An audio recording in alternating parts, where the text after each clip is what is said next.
1231 nxënës të klasave të pesta në Shkodër janë nënshtruar testimit të vlerësimit të arritjeve në përfundim të ciklit fillor.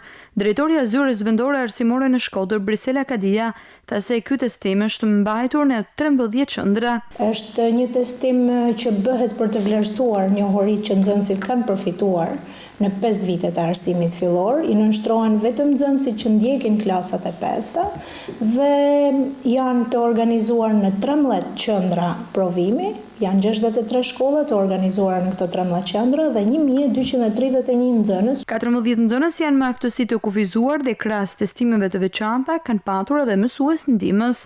Kemi 14 nxënës me aftësi të kufizuar, të cilët do kenë testin e tyre të veçantë, por sigurisht do kenë edhe një mësues që do I asistoj. Rezultatet që nxënësit në fakt kanë marrë në përfundim të këtij procesi kanë qenë në përputhshmëri edhe me nivelin e njohurive që ato kanë përfituar në 4 vite të arsimit fillor. Në kryerjen e këtij testimi janë angazhuar edhe 125 mësues drejtues. Referuar viteve të shkuara, nxënësit kanë treguar nivel të njëjtë me ato të 5 viteve shkollore, duke mos patur diferenca nga ky testim.